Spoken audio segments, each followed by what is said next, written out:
Hey hi வணக்கம். So நம்ம இன்றைக்கி ஜான் 2 2024க்கான நியூஸ் பேப்பர் அனாலிசிஸ் பார்க்க போகிறோம்.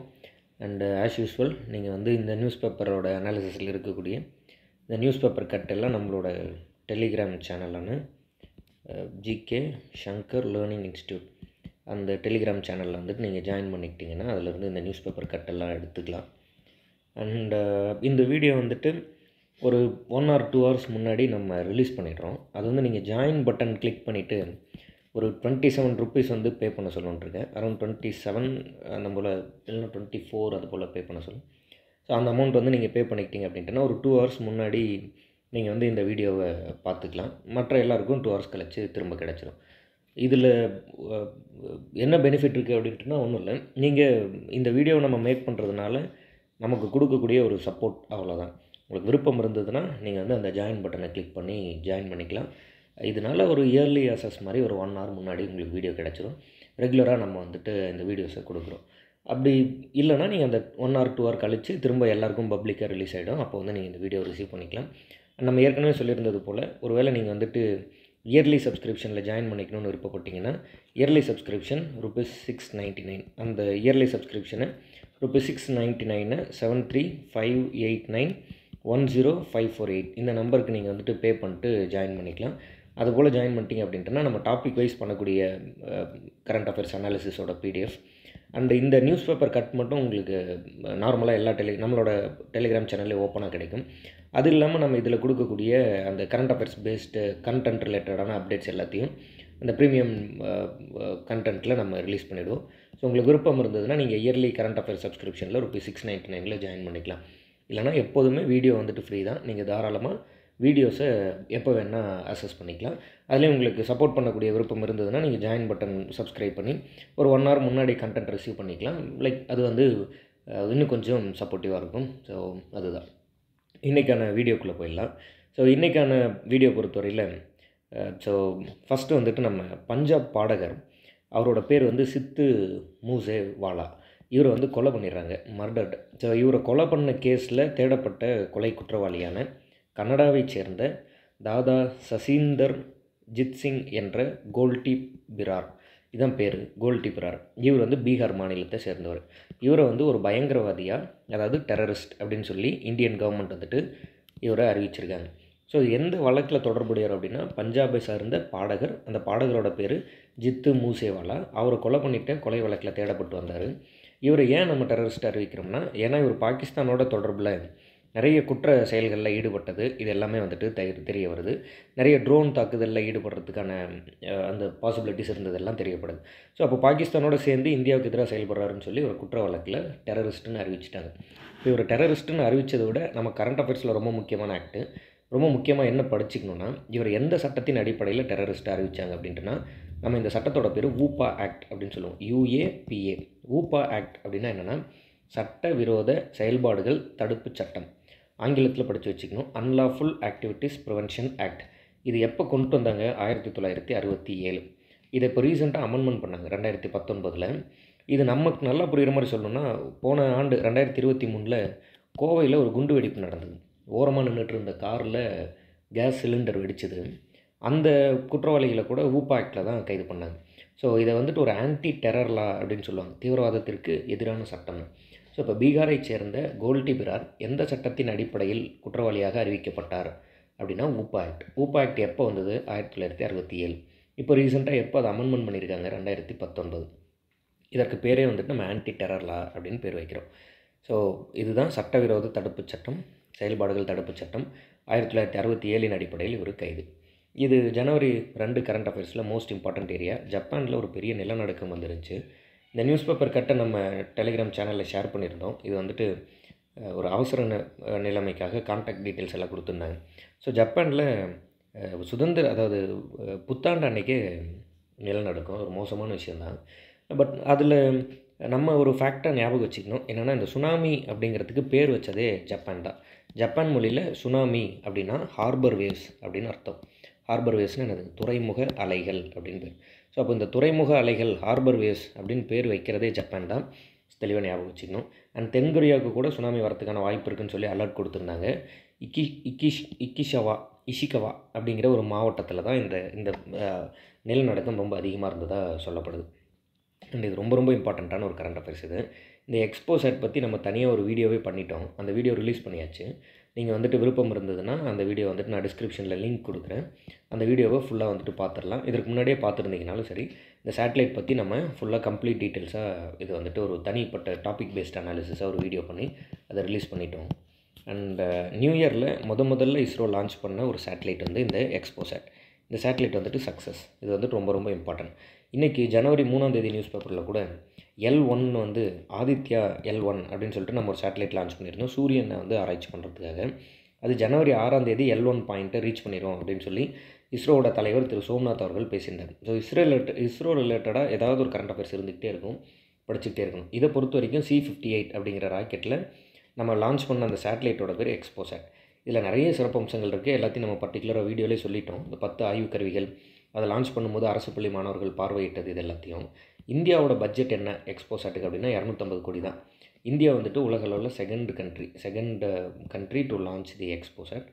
அண்ட் இதை வந்துட்டு இதற்கு முன்னாடி யூஎஸ் மற்றும் இட்டாலி சேர்ந்து லான்ச் பண்ணாங்க. அவங்க லான்ச் பண்ணும்போது பட்ஜெட் வந்துட்டு 1500 crore. ஸோ அந்த விஷயத்துலையுமே இந்தியா வந்து ரொம்ப நல்லாவே பெர்ஃபார்ம் பண்ணியிருக்கு. ஸோ பிரதமர் மோடி அவர்கள் வந்து திருச்சி பயணம் பண்ணியிருந்தார். விமான நிலையத்தை திறந்து வச்சுருந்தார். பாரதிதாசன் யூனிவர்சிட்டியில் வந்து பட்டமளிப்பு விழாலாம் பங்கெடுத்துக்கிட்டார். ஸோ அது ரிலேட்டடாக நிறைய கரண்ட் அஃபேர்ஸ் இருக்குது. நம்ம ஒன் பை ஒன்னாக பார்க்கலாம். இப்போதைக்கு இயற்கை எரிவாயு திட்டத்தை வந்துட்டு இனாகிரேட் பண்ணுறாரு. தமிழ்நாட்டில் கிருஷ்ணகிரியிலேருந்து கோவை வரைக்கும் சேலம் மாவட்டம் வழியாக தான் அது பாஸ் ஆக போகுது. ஸோ இந்த நேச்சுரல் கேஸ் கெயில் நிறுவனத்திற்கான இந்த இயற்கை எரிவாயு குழாய் பதிக்கும் திட்டத்தை வந்து தொடங்கி வைக்கிறாரு.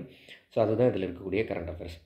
அண்ட் முதலீட்டாளர்கள் மாநாடு, இது ரொம்ப ரொம்ப இம்பார்ட்டன்ட் கரண்ட் அஃபேர்ஸ். இது நல்லா தெளிவாக புரிஞ்சுக்கணும். தமிழ்நாட்டில் முதலீட்டாளர்கள் மாநாடு, அதாவது தமிழ்நாட்டில் முதலீட்டாளர்கள் மாநாடு வந்து ஜனவரி 8, அதே ஜனவரி 7, 8 இந்த 2 டேட்டில் நடக்க போகுது. ஜனவரி 7 மற்றும் 8. இந்த முதலீட்டாளர் மாநாட்டில் உலகில் உள்ள முதலீட்டாளர்களை தமிழ்நாட்டில் வந்துட்டு ஒரு மாநாடு மாதிரி நடத்தி அவங்க மூலமாக நிறைய பணத்தை தமிழ்நாட்டுக்குள்ளே இன்வெஸ்ட்மெண்ட்டாக கொண்டு வரது தான் டார்கெட். இப்போ இதில் நம்ம என்ன புரிஞ்சுக்கணுன்னா, இந்த முறை கூட குரூப் 2 மெயின்ஸ் எக்ஸாமில் 2023 நடந்த பிப்ரவரி மாதமே நடந்தது, இன்னொரு ரிசல்ட் வரல. ஸோ குரூப் 2 மெயின்ஸ் எக்ஸாம் 2023 நடந்ததில் தமிழ்நாடு $1 trillion எக்கானமி எக்ஸ்பிளைன் அப்படின்னு சொல்லி ஒரு கொஸ்டின் கேட்டிருந்தாங்க. ஸோ இப்போ தமிழ்நாட்டோட எக்கானமி எங்கே இருக்குது அப்படின்ட்டுனா 28 லட்சம் கோடி. அதாவது தமிழ்நாட்டோட ஜிடிபி எங்கே இருக்குன்னா 28 லட்சம் கோடி. இதை நம்ம வெஸ்டர்ன் மெத்தட் படி புரிஞ்சுக்கணும்னா 354 பில்லியனில் இருக்குது. இப்போ $1 trillion எக்கானமி அப்படின்னா 1 ட்ரில்லியன் அப்படிங்கிறது 1000 பில்லியன். அப்போ 354 பில்லியனாக இருக்கக்கூடிய தமிழ்நாட்டோட பொருளாதாரத்தை 1000 பில்லியனாக மாற்ற போகிறோம் அப்படிங்கிறது தான் டார்கெட். எந்த ஆண்டுக்குள்ளே மாற்றணும்? 2030க்குள்ளே மாற்றணும். ஸோ 2030க்குள்ளே தமிழ்நாட்டோட பொருளாதாரத்தை 354 பில்லியன்லேருந்து 1000 பில்லியன் அப்படிங்கிறது விச் இஸ் 1 ட்ரில்லியன் 1 ட்ரில்லியனாக மாற்றணும் அப்படிங்கிறது தான் டார்கெட்டாக வச்சு தமிழ்நாடு அரசு மூவ் பண்ணுறாங்க. ஸோ முதல்ல 1 ட்ரில்லியன் அப்படின்னா என்னென்னு தெரிஞ்சுக்கணும். அதே போல் $1 trillion அப்படிங்கிறது வேறு, $1 trillion அப்படிங்கிறது வேறு. ஏன்னா $1 அப்படிங்கிறதே கிட்டத்தட்ட ஒரு 80+ ரூபீஸ்க்கு வந்துடும். ஸோ அதனால் ருப்பீஸையும் டாலர்ஸையும் போட்டு கன்ஃபியூஸ் பண்ணிக்காதீங்க. அண்ட் ஒரு மில்லியன் அப்படின்னா 10⁶, ஒரு பில்லியன் அப்படின்னா 10⁹, ஒரு ட்ரில்லியன் அப்படின்னா 10⁻12. அப்படியே 3 ஜீரோ ஆட் ஆகிட்டே வந்துட்டுருக்கும். இதான் அந்த வெஸ்டர்ன் மெத்தட். நீங்கள் அதையும் போட்டு கன்ஃபியூஸ் பண்ணிக்காதீங்க. இப்போதைக்கு ஒரு பில்லியனில் இருக்கக்கூடிய, அதாவது 354 பில்லியனில் இருக்கக்கூடிய தமிழ்நாட்டோட பொருளாதாரம் 1 ட்ரில்லியன், அதாவது 1000 பில்லியனுக்கு மாறணுங்கிறது தான் டார்கெட். எந்த ஆண்டுக்குள்ளே மாற்ற நினைக்கிறோம்? 2030க்குள்ளே மாற்ற நினைக்கிறோம். இதற்காக ஒரு உலக முதலீட்டாளர் மாநாடு நடத்துகிறோம் ஜனவரி 7 முதல் 8. ஸோ இதற்கான வேலைகளில் தமிழ்நாடு அரசு ஈடுபட்டிருக்கு.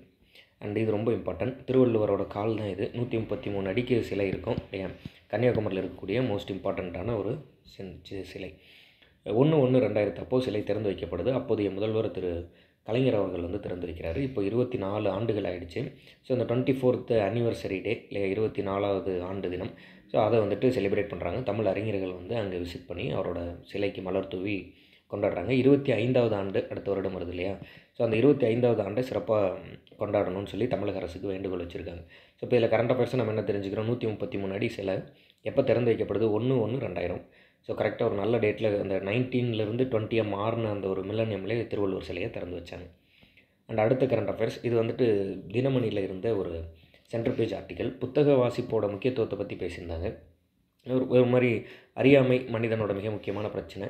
உலகின் நாகரிகத்தின் உச்சமே வந்து மனிதன் வாசிக்கும் பழக்கத்தை வாசிக்கும் பழக்கத்தை தேடிக்கொண்டது. அதன் பிறகு வந்து இது வெறும் காகிதம் அல்ல, இது ஒரு ஆயுதம் இல்லையா, அதை பற்றி பேசியிருந்தாங்க. அண்ட் நம்ம இந்த இடத்துல ஒரு விஷயம் இருக்கும். அதாவது ரூசோ மற்றும் வால்டேர் அப்படின்னு சொல்லி அமெரிக்க புரட்சியில் 2 இம்பார்ட்டன்ட் பீப்புள் இருந்தாங்க. ஃப்ரெஞ்ச் ரெவல்யூஷன் நடந்ததில்ல, இந்த ஃப்ரெஞ்ச் ரெவல்யூஷனில் 2 இம்பார்ட்டன்ட் பீப்புள் இருந்தாங்க 1791. அதில் வால்டேர் வந்து நரகத்தின் வாசல்னு சொல்லி நாடு கடத்திடுவாங்க. ரூசோவும் இறந்து போயிடுவார், அதாவது கொன்று புதைச்சிடுவாங்க. ஒரு போராட்டம் நடக்கும் ஃப்ரெஞ்சில்.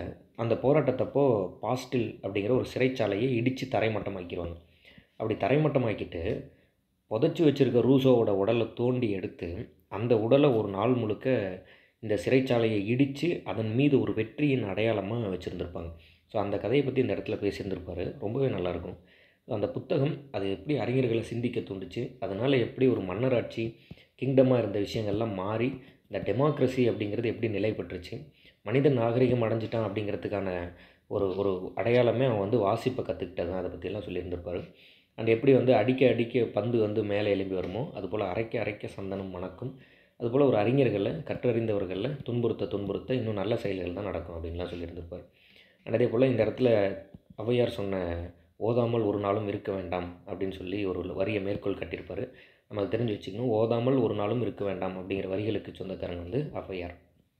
அண்ட் இதை பற்றி எழுதியிருந்த கட்டுரையாளர் வந்து திரு உதயை மு வீரையன் அவர் தான் எழுதியிருந்தார்.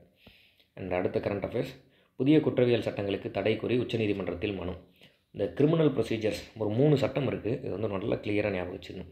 இந்திய தண்டனை சட்டம் 1860, குற்றவியல் நடைமுறை சட்டம் 1898, இந்திய சாட்சிய சட்டம் 1872. மொத்தம் 3 சட்டம் இருக்குது. பிரிட்டிஷ்காரங்காலத்தில் இயற்றியாச்சு. இந்த 3 சட்டங்களுக்கு நம்ம இப்போ பெயர் மாற்றுறோம். பாரதிய நியாய சம்ஹிதா, பாரதிய நாகரிக் சுரக்ஷா, பாரதிய சாட்சிய அதிநியம் அப்படின்னு சொல்லி 3ஆக பேர் மாற்றிடும். இதை பற்றி நம்ம கிளியராக ஒரு வீடியோ ஃபுல்லாக பண்ணி முடிச்சிட்டோம். அந்த வீடியோவோட லிங்க்கும் நான் டிஸ்கிரிப்ஷனில் தரேன். ஏற்கனவே ஒரு வீடியோ சொல்லியிருந்தேன், இப்போ 2வது வீடியோவாக இதோட லிங்க்கும் நான் டிஸ்கிரிப்ஷனில் தரேன். விருப்பம் உள்ளவங்க இதை பற்றி எலாபரேட்டாக கிளியராக பார்த்துக்கோங்க. இப்போதைக்கு என்ன பிரச்சனை, இந்த சட்டத்தில் பிரிட்டிஷ்காரங்காலத்திலேயே அதிகபட்சமாக ஒரு நபரை காவலில் 15 நாளைக்கு தான் வைக்க முடியும். ஆனால் இந்த சட்டத்தை நம்ம வந்து கொண்டு வந்தோம்னா, இந்த 3 சட்டத்துக்கும் ரீநேம் பண்ணி புதிய நடைமுறைகள் கொண்டு வந்தோம்னா அதிகபட்சம் 90 நாட்கள் வந்து காவல் வைக்கக்கூடிய உரிமை, ஒரு தனிநபரை 90 நாட்கள் காவல் வைக்கக்கூடிய உரிமை போலீஸ்க்கு கிடைக்குது. இது வந்து தவறான செயலாக இருக்குன்னு சொல்லி உச்சநீதிமன்றத்தில் வழக்கு தொடுக்கிறாங்க. தொடுத்தவர் யார், விஷால் திவாரி அப்படிங்கிறவர். இவர் என்னவாக இருக்கார், வழக்கறிஞராக இருக்கார். ஸோ அவ்வளோதான் இந்த கரண்ட் அஃபேர்ஸில் நம்ம தெரிஞ்சுக்க வேண்டியது. 3 சட்டம்: இந்திய தண்டனை சட்டம், குற்றவியல் நடைமுறை சட்டம், கிரிமினல் ப்ரொசீஜர்ஸ் ஆக்ட், இந்திய சாட்சிய சட்டம் 1872, 98, 60. இதுக்கு பேர் மாறுது. என்னென்னு மாறுது, பாரதிய நியாய சம்ஹிதா, பாரதிய நாகரிக் சுரக்ஷா சம்ஹிதா, பாரதிய சாட்சிய அதிநியம் அப்படின்னு 3ம் பேர் மாறுது. இப்படி பேர் மாறும்போது சில நடைமுறைகளும் மாறுது. அதில் மிக குறிப்பாக ஒரு தனிநபரை 15 நாள் தான் காவலில் வைக்க முடியும்னு பிரிட்டிஷ்காரன் காலத்திலே இருந்தது. ஆனால் இப்போ வந்து ஒரு தனிநபரை 90 நாள் போலீஸ் காவலில் வைக்க முடியும்னு மாறுது. இது வந்து தப்பு அப்படின்னு சொல்லி உச்சநீதிமன்றத்தில் மனு தொடுக்கிறாங்க. தொடுக்கிறவர் யார், விஷால் திவாரி. என்னவாக இருக்கார், வழக்கறிஞராக இருக்கார். அது இல்லாமல் இந்த குறிப்பிட்ட சட்டம் ரிலேட்டடாகவே இன்னொரு பிரச்சனை ஒன்று போயிட்டுருக்கு வட இந்தியாவில். பஞ்சாப், ஹைதராபாத்லாம் வந்துட்டு பெட்ரோலே கிடைக்காம, டீசல் கிடைக்காம இந்த பெட்ரோல் பங்க்லாம் பயங்கர கூட்டம். காரணம் என்னென்னா, ஹைதராபாத், பஞ்சாப் போன்ற மாநிலங்கள்லாம் வந்து, அதாவது ஹைதராபாத் சிட்டி தெலுங்கானாவில் இருக்குது. ஸோ அந்த தெலுங்கானா போன்ற மாநிலங்கள் என்ன ஆகுதுன்னா ஸ்ட்ரைக் பண்ணுறாங்க. ஏன் ஸ்ட்ரைக் பண்ணுறாங்கன்னா, ஒரு லாரி டிரைவர் வந்து ஹிட் அண்ட் ரன் பண்ணுறாருன்னு வச்சுக்கோங்க. யாரையோ ஒருத்தர் வந்து இடிச்சிட்டு நிறுத்தாமல் போயிடுறாரு, இல்லைனா வண்டி விட்டு இறங்கி தப்பிச்சு ஓடி போய்டுறாரு அப்படின்னா அவருக்கு வந்து 10 லட்சம் அபராதம், 7 ஆண்டு சிறை, அந்த மாதிரி வந்து சொல்லிடுறாங்க. ஸோ அப்போது இது வந்துட்டு லாரி உரிமையாளர்களுக்கு வந்து ஒரு மோசமான நடவடிக்கை அப்படின்னு முடிவு பண்ணி லாரி அசோசியேஷன் என்ன பண்ணுறாங்கன்னா ஸ்ட்ரைக் அறிவிச்சிட்டாங்க. லாரி அசோசியேஷன் உறுப்பினர்களோட பேசப்படும் அப்படின்னு மத்திய அரசு, மினிஸ்ட்ரி ஆஃப் ஹோம் அஃபேர்ஸ், மத்திய உள்துறை அமைச்சகம் வந்து சொல்லியிருக்கு.